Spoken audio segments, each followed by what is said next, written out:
Oh, that was a wonderful thing. Felix Jackson was the producer of this. I knew him in New York when he was the producer of Studio One. And we became very, very good friends. And I didn't know that he was doing what he was doing, or that he had the third man. They'd hired him to produce it. And I congratulated him. We spent, hours and hours and days and weeks together. And his wife and I were very good friends as well. And then one day he said, "You've heard me speak of the third man.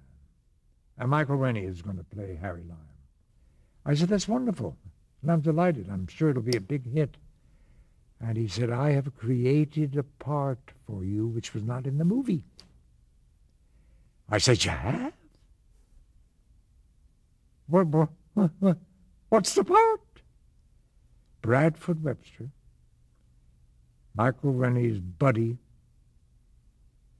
It's a very interesting part. You will be wonderful in it. And that's the first I heard of it.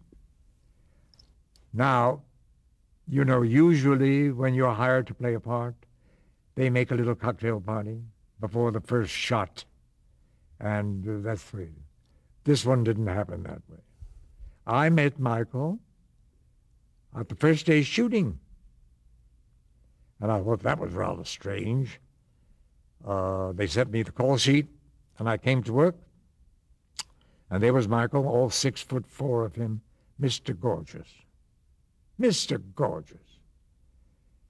And Felix said, "Michael, this is Jonathan Harris, and he's going to play your pal, your buddy, whatever." And, the English are somewhat cold, shall we say.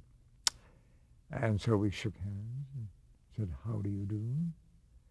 So Michael said, I said, "How do you do? And I'm so happy to meet you." And Michael said, I said, "And how do you do?" I said, "Oh, shit. Come on.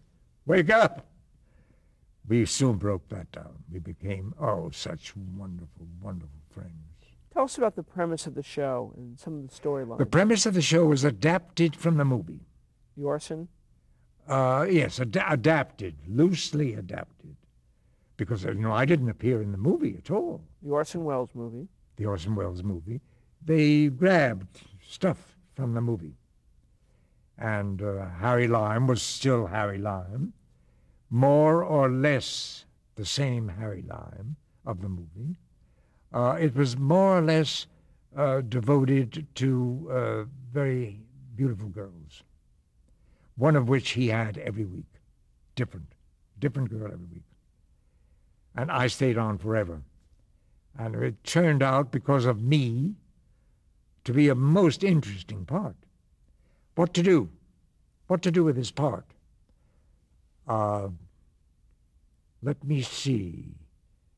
I know all about figures. I am his accountant. We travel all over the world. However, I never change my watch. My watch is always set on New York time, like it or not. And I did, and got away with it. I am never going to smile. I have a sense of humor, but I don't smile. Why don't I smile? What's funny to smile about? Got away with that. Got marvelous fan mail. Are you ever going to smile? Michael said, "Jesus, how do you come up with that? No smiling. The time thing." Oh, I said, "It's easy. I just think what to do that will make him unique." He said, "Well, you certainly are unique."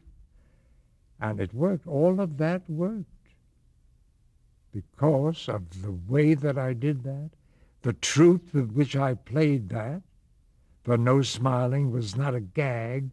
I just didn't have any humor about things. But I had my own kind of humor. I had one suit. I had 6 suits, but I had one that I wore all the time, navy blue. Because that's the way I felt and liked it. I should look that way. all the time. It worked. I got mail. It was marvelous. Dreaming up things that would make me unique, not outrageous, but unique.